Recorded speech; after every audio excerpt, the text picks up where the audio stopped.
Okay, so it's probably obvious what Sam's doing, but just in case you're like me and like more of an explanation, this is the step deck trailer that goes on the semi. We've used it primarily to haul hay. Have we used it for anything but hay? Oh, yeah, wheel line. Wheel lines, okay. Well, one of the original reasons we got it, one was for hay, but two was for equipment. The boards are not in, so not only are the boards not in the greatest of shape, but some of the screws that are holding the boards down are missing. And as you're gonna see, Sam can just pull them up by hand. So, rotten and not well attached. And so if you were to carry something heavy, there's a really good chance that it would break the boards or the deck or something. Or if we got stopped at a weigh station and got DOT inspected, it might not pass. Is that correct? I don't know. But prefer not to find out. True. Yes, it's always better not to. Because if what you're hauling doesn't fall through. Right, then it was safe and structurally sound enough. Yeah, hay doesn't really need much. But the tractors could Oh yeah. potentially.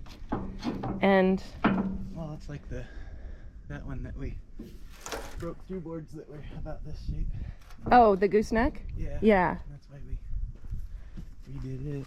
So when we redid the gooseneck, we just put regular pine down. And then I actually got to stain it with a combination of paint and motor oil. Motor oil and diesel, which has held up really well. You can see where we've gouged it when we went to pick up the rake because the rake wheel was spinning. But I painted this last summer and I feel like it did a really good job holding up. Yeah. The black we painted with that Rust-Oleum, the metal black, yeah. Okay. So then this wood that we got yesterday is pressure treated basically because it was cheaper. Yeah. Lumber store had a deal. Yeah, Lumber Store had this great deal that you could get 72 pieces of 2 by 8 by 8. Is that right? 2 by 8 by 8 lumber for $300. And coincidentally, we need 72 pieces to redeck the trailer. So it kind of worked out perfect. Yes, it was a sign, of which I believe in and Sam does not, but when they keep happening, it's kind of hard to ignore their existence. Or he uses logic and What's that? I said, or you use logic to explain their existence. That's unlikely. But so yeah. This is way quicker than that one. Yeah, that was a pain in the rear end. Although we haven't taken all the screws out yet, which I have the feeling will be a pain in the rear end. Probably ought to drag it up by the place that has power. Oh, Use the skinny wheel. yeah. Yeah, That's a lot of cutting off. Yep. Yeah. So once you cut the top off, will the bottom just fall through? No. How do Can't you... decide whether to do both sides? Seems stupid not to, huh? Yeah. Have one side. I know. Stuff doesn't fall through. I just don't want to end up with an unusable trailer. Yeah. Well, we don't have any hay to haul. No. And the auctions for equipment aren't for another week or so. Right? So, I guess we could make it another video, but we'll just talk about it in this one. So, we had gone back and forth. We need So the tractors are great for tractoring and raking and mowing and baling, and they do a pretty good job of picking hay up out of the field, but they don't do a good job of stacking hay in the barn and maneuvering around in the barn. Is that fair statement? What's that? Is that a fair statement? The tractors don't do a good job of maneuvering around in the barn and stacking hay in the barn. And Well, and it's just the forward, backward, and loading stuff. Yeah. The one that's actually maneuverable and not giant has a dry clutch that I worry that I'm wearing out pretty quick. Yeah. And we don't want to be without that tractor, so. You could rake with the blue one. Yeah. Could I though? Okay. We'd squish a whole bunch of hay. Oh, that's true. So in the process of loading hundreds, and I know we have a tiny operation compared to a lot of people, but for us, loading hundreds of bales of hay and on the other end, watching hundreds of bales of hay being unloaded, there's something to be said about a loader that you can just, is it shuttle shift back and forth quickly and can lift large amounts of weight like the blue tractor, but the blue tractor doesn't shuttle shift, or it also has some kind of a electrical issue that it will shut off. You have to turn it off and then back on. Yeah, which obviously we need to fix. Right. So we've talked a lot about getting either a telehandler. Well, we talked a lot about getting a telehandler, and Sam wondered about a loader, and I didn't know enough about them to know anything.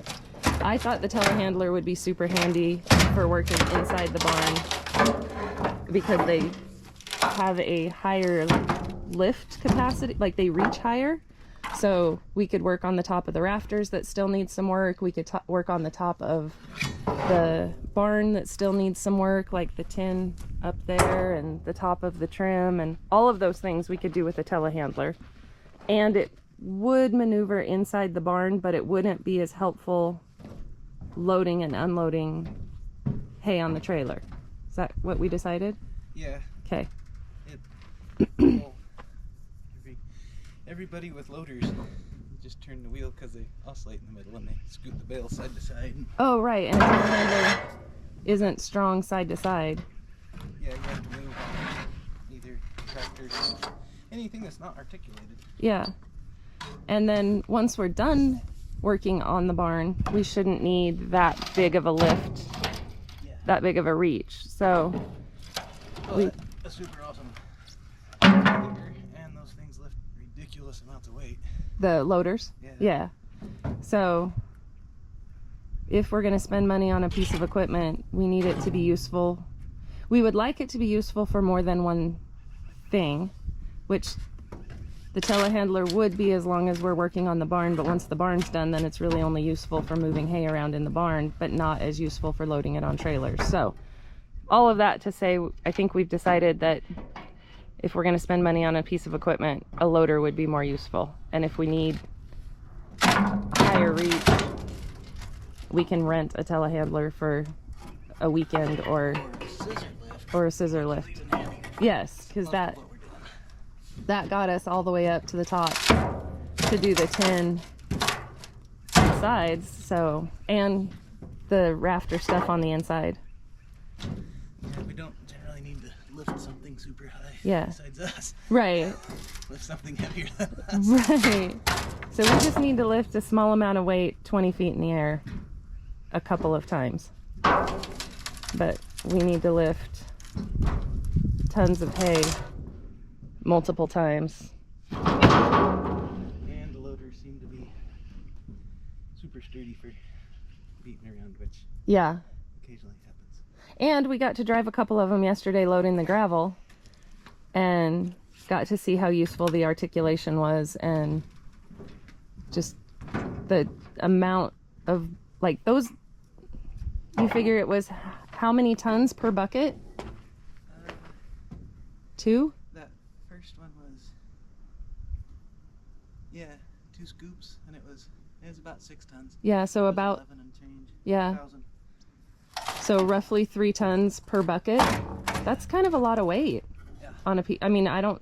Well, and it wasn't struggling. Yeah. Would the blue tractor even do that? 3 tons on its bucket? Never tried it. But the 3 of those and the tires are about half high. Right. It does it, but Yeah. frontend's not made for it. Yeah. With all the super steer Right. bushings and that's 25. That's 37.50 versus 6,000. Yeah. So yeah, so our next piece of equipment hopefully will be a loader, and there's a couple coming up pretty soon. There's one that's at a live auction. We don't know if it's live only or if they're also going to have an online component, but it's in somewhere in the middle of Montana. Yeah. So Middle of nowhere, Montana. the middle of nowhere, Montana. So Sam may get to drive to Montana and participate in a live auction, potentially. Realistically, it's got to go so high though. You won't know unless you go. That was the Arizona Lottery's theme, was you can't win if you don't play. That's how they get you to play. I think so. I'm just going to keep watching Sam do this for a little bit. And then I don't know what the next step is, so we'll take you along for the ride when we figure out what it is.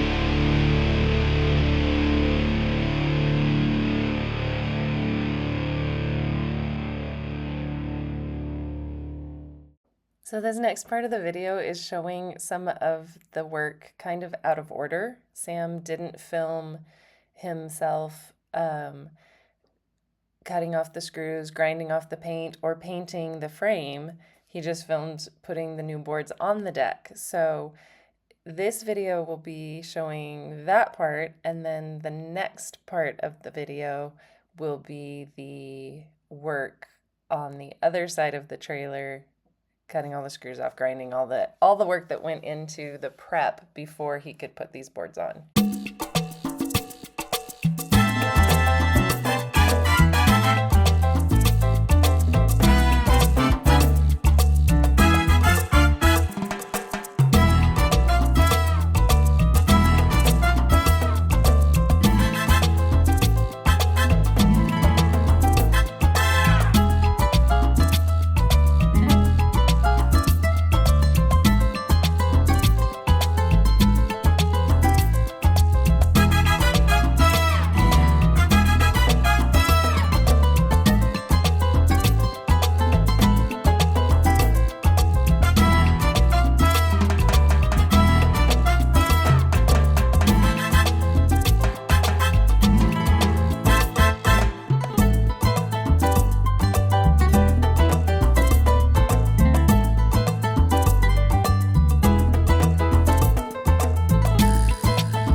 So getting the screws to go through the wood into the metal frame proved to be fairly difficult. We bought two really nice, what we thought were really nice, fairly expensive drill bits, and they ended up not lasting very long at all. So Sam had to fight the screws pretty much the whole way through